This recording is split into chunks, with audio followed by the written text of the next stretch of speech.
ദൈവത്തിൻ്റെ അതിപരിശുദ്ധമായ നാമം മഹത്വപ്പെടുമാറാകട്ടെ. G of good news day Christian ചാനലിലേക്ക് എല്ലാവർക്കും യേശുക്രിസ്തുവിൻ്റെ നാമത്തിലുള്ള സ്നേഹവന്ദനത്തെ അറിയിക്കട്ടെ. നിങ്ങൾ ഈ വീഡിയോ ആദ്യമായിട്ടാണ് കാണുന്നതെങ്കിൽ ഈ ചാനൽ സബ്സ്ക്രൈബ് ചെയ്യുക, മറ്റുള്ളവരിലേക്ക് ഈ വീഡിയോ ഷെയർ ചെയ്യുക. നിങ്ങൾക്കും നിങ്ങളുടെ സാക്ഷ്യങ്ങൾ പറയുവാനുള്ള അവസരങ്ങളുണ്ട്. ഞാൻ മുൻപുള്ള വീഡിയോയിൽ അത് സൂചിപ്പിച്ചിട്ടുണ്ടായിരുന്നു. നിങ്ങളുടെ സാക്ഷ്യങ്ങൾ ഒരു 10 മിനിറ്റിൽ കൂടാൻ പാടില്ല.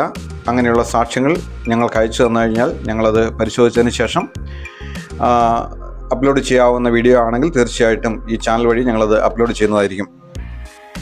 ഇന്ന് നമ്മൾ ചിന്തിക്കാൻ പോകുന്ന ദൈവത്തിൻ്റെ വചനം അപ്പോസ്തല പ്രവൃത്തികൾ 26-ാം അധ്യായത്തിൻ്റെ 14-ാമത്തെ വാക്യമാണ്. മുള്ളിൻ്റെ നേരെ ഉதைക്കുന്നത് നിനക്ക് വിഷമമാകുന്നു.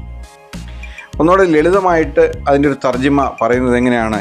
ഇരുമ്പാണിമേൽ തൊഴിക്കുന്നത് അപകടമാണ്. നമുക്കറിയാലോ, ഇരുമ്പാണിയിൽ തൊഴിച്ചാൽ എന്ത് സംഭവിക്കുമെന്ന് നമുക്കറിയാലോ, അല്ലേ? ഇരുമ്പാണിയിൽ തൊഴിച്ചു കഴിഞ്ഞാൽ കാല് കീറുകയേ ഉള്ളൂ. ദൈവവചനത്തിൽ പറയുകയാണ്, ഇരുമ്പാണിയിൽ തൊഴിക്കുന്നത് നിനക്ക് അപകടമാണ്. പുതുപ്പള്ളി കൈതേപ്പാലത്ത് സുവിശേഷകരെ ചില ആളുകൾ മർദ്ദിക്കാൻ ശ്രമിക്കുകയും ഭീഷണിപ്പെടുത്തുകയും യോഗം തടസ്സപ്പെടുത്തുവാനും ഒക്കെ ശ്രമിച്ചതായിട്ടുള്ള കാര്യങ്ങൾ നമ്മൾ കാണുകയും ഇത് പലയിടത്തും നമ്മൾ കണ്ടുകൊണ്ടിരിക്കുന്നതാണ്. ഇത് ഇന്ന് തുടങ്ങിയതൊന്നുമല്ല, 1-ാം നൂറ്റാണ്ട് മുതലേ ഉള്ള കാര്യമാണ്. 1-ാം നൂറ്റാണ്ടിൽ പൗലോസ് എന്ന് പറയുന്ന ഒരു മനുഷ്യൻ, ശൗൽ എന്ന് പറയുന്ന ഒരു മനുഷ്യൻ ഭരണാധികാരികളുടെ അധികാരപത്രവും വാങ്ങി ക്രിസ്ത്യാനികളെ മുടിക്കുവാനും കൊല്ലുവാനും നശിപ്പിക്കുവാനും വേണ്ടി കച്ചകെട്ടി ഇറങ്ങിത്തിരിക്കുകയാണ്. അങ്ങനെ കച്ചകെട്ടി ഇറങ്ങിത്തിരിക്കുന്ന സമയത്ത് നട്ടുച്ചയ്ക്ക് വഴിയിൽ വെച്ച് സൂര്യൻ്റെ പ്രകാശത്തെ കവിയുന്ന ഒരു വെളിച്ചം ഇവൻ്റെ മേൽ വന്ന് അടിച്ചു. എന്നിട്ട് ദൈവം അവനോട് ചോദിച്ചു, നീ ഇരുമ്പാണിയിൽ തൊഴിക്കുന്നത് നിനക്ക് നല്ല കാര്യമാണെന്ന് നിനക്ക് തോന്നുന്നുണ്ടോ? നീ എങ്ങോട്ടാണ് ഈ പോകുന്നത്? സത്യസുവിശേഷം അറിയിക്കുന്ന ജനത്തെ, ദൈവത്തിൻ്റെ ദാസന്മാരെ നീ ഉപദ്രവിക്കുമ്പോൾ ഞാൻ മിണ്ടാതിരിക്കുമെന്ന് നീ വിചാരിച്ചിട്ടുണ്ടോ? നീ എങ്ങോട്ടാണ് ഈ ഓടുന്നത്? ദൈവം അടിച്ച് താഴെ ഇട്ടിട്ട് എല്ലാവരും നിലത്ത് വീണ് കിടന്നപ്പോൾ, ശൗലേ ശൗലേ, നീ എന്നെ ഉപദ്രവിക്കുന്നത് എന്ത്? മുള്ളിൻ്റെ നേരെ ഉதைക്കുന്നത് നിനക്ക് വിഷമമാകുന്നു. നിനക്ക് വിഷമമുള്ള കാര്യം നീ ചെയ്തുകൊണ്ടിരിക്കുന്നത്. തിരിച്ചടിക്കില്ല എന്ന് ഉറപ്പുള്ളത് കൊണ്ടും ഏത് വിധത്തിലും കയ്യേറ്റം ചെയ്യാമെന്നുള്ള നിന്റെ മനോഭാവം കൊണ്ടും നീ ഈ നന്മ സുവിശേഷിക്കുന്ന ദൈവദാസന്മാരെ കയ്യേറ്റം ചെയ്യാൻ ശ്രമിക്കുമ്പോൾ കർത്താവ് യേശുക്രിസ്തു പറയുകയാണ്, നീ ചെയ്യുന്നത് ഇരുമ്പാണിമേൽ തൊഴിക്കുകയാണ്. ഈ ദൈവദാസന്മാർ എന്താണ് ചെയ്യുന്നത്? അപ്പോസ്തല പ്രവൃത്തികൾ തന്നെ 26-ാം അധ്യായത്തിൻ്റെ 18-ാമത്തെ വാക്യം, അവർക്ക് പാപമോചനവും എന്നിലുള്ള വിശ്വാസത്താൽ ശുദ്ധീകരിക്കപ്പെട്ടവരുടെ ഇടയിൽ അവകാശവും ലഭിക്കേണ്ടതിന് അവരുടെ കണ്ണു തുറക്കുവാനും അവരെ ഇരുളിൽ നിന്ന് വെളിച്ചത്തിലേക്കും സാത്താന്റെ അധികാരത്തിൽ നിന്ന് ദൈവത്തിങ്കിലേക്കും തിരിക്കുവാനും ഞാൻ ഇപ്പോൾ നിന്നെ അവരുടെ അടുക്കൽ അയക്കുന്നു എന്ന് കൽപ്പിച്ചു. അപ്പോൾ ഇരുമ്പാണിയിൽ തൊഴിച്ചവനെ ദൈവം തൻ്റെ കയ്യിലെ ആയുധമാക്കി എടുത്ത് ഉപയോഗിക്കുന്നതാണ് പിന്നീട് നമ്മൾ കാണുന്നത്. ശൗൽ പൗലോസായി മാറുകയും ഈ യേശുക്രിസ്തുവിനെ സുവിശേഷിക്കുകയും ചെയ്യുന്നത് നമുക്ക് കാണുവാനായിട്ട് സാധിക്കും.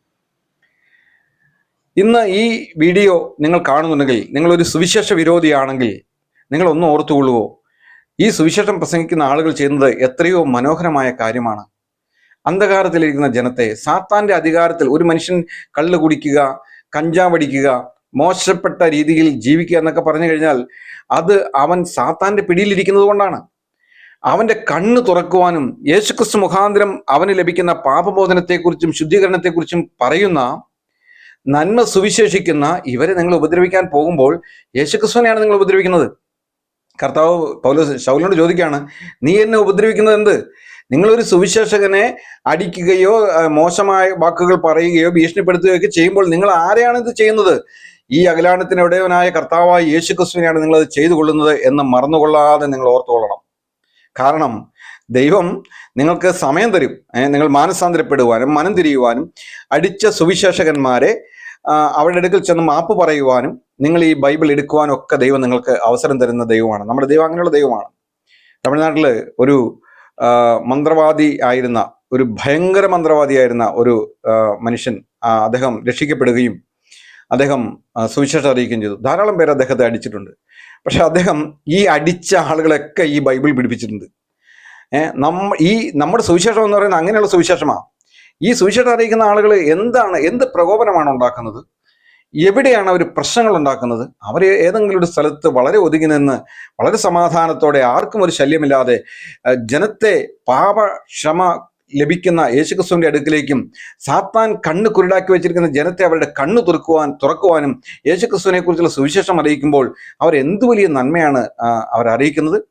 അവരുടെ കാലുകൾ ചിലയിടങ്ങളിൽ നടക്കുന്നത് കൊണ്ടാണ് ദൈവം ചില സംസ്ഥാനങ്ങളെ പോലും പിടിച്ചു വെച്ചിരിക്കുന്നത്. അല്ലെങ്കിൽ അതിനെയൊക്കെ ദൈവം നശിപ്പിച്ചു കളയും. ജനത്തിനു വേണ്ടി പ്രാർത്ഥിക്കുന്ന ചില ദൈവദാസന്മാര്, ജനത്തിനു വേണ്ടി ഇടിവിൽ നിൽക്കുന്ന ചില ദൈവമക്കള്, അവരെയൊക്കെ ഓർത്തിട്ടാണ് ദൈവം ചില ദേശത്തെ നശിപ്പിക്കാതിരിക്കുന്നത്. അപ്പോൾ നിങ്ങൾ ചെയ്യുന്ന കാര്യം എന്താണ്? സാത്താൻ ഇരുളിൽ നിന്ന് വെളിച്ചത്തിലേക്കും സാത്താന്റെ അധികാരത്തിൽ നിന്ന് ദൈവത്വത്തിലേക്കും തിരിക്കുവാനുള്ള ദൈവവചനത്തെ പ്രസംഗിക്കുന്ന ദൈവദാസന്മാരെ നിങ്ങൾ ഉപദ്രവിക്കലേ, അത് ഭയങ്കര ന്യായവിധിക്ക് കാര്യമായ ഒന്നാണെന്ന് നിങ്ങൾ ഓർത്തുകൊള്ളണം. മാനുഷികമായ നിലയിൽ നിങ്ങളെ തിരിച്ചു തല്ലില്ല എന്ന് നിങ്ങൾക്ക് ഉറപ്പുള്ളതുകൊണ്ടാണ് നിങ്ങളത് ചെയ്യുന്നത്. പക്ഷെ ഒന്നോർത്തണം, ആരുമില്ലാത്ത അനാഥരൊന്നുമല്ല ഈ സുവിശേഷം പ്രസംഗിക്കുന്ന ദൈവദാസന്മാരും ഞങ്ങളൊക്കെ. ഞങ്ങൾക്കൊരു പിതാവുണ്ട്, ഞങ്ങൾക്കൊരു രക്ഷിതാവുണ്ട്, ഞങ്ങൾക്കൊരു കർത്താവുണ്ട്, ഞങ്ങൾക്ക് നീതി നടപ്പാക്കുന്ന ഒരു സർവശക്തനായ ദൈവമുണ്ട്. അതുകൊണ്ട് എന്നെ കേൾക്കുന്ന പ്രിയ സഹോദര, പ്രിയ സഹോദരി, നീ വചനത്തെ കേൾക്കുമ്പോൾ ദൈവം നിന്നോട് സംസാരിക്കുന്നു. നീ മനസ്സാന്തരപ്പെടുക, നീ മനം തിരിയുക. സുവിശേഷകന്മാർക്കെതിരെ തിരിയില്ലേ, ദൈവവചനം പ്രസംഗിക്കുന്നവർക്കെതിരെ തിരിയില്ലേ. അത് നിന്റെ തലമുറകളിലേക്ക് പോലും വലിയ ശാപത്തെ കൊണ്ടുവരുന്ന ഒന്നാണ്.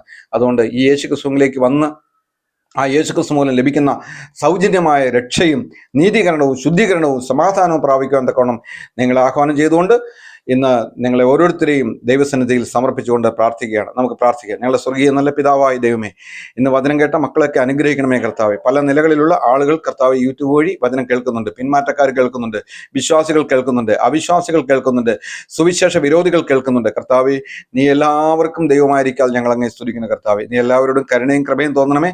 കർത്താവെ, നിന്റെ വചനത്തെ നിന്ദിക്കുന്ന, നിന്റെ വചനത്തെ അറിയിക്കുന്ന ദൈവദാസന്മാരെ നിന്ദിക്കുന്ന ജനത്തോട് നീ കരുണയും മനസ്സിലും തോന്നണമെന്ന് പ്രാർത്ഥിക്കുന്നു.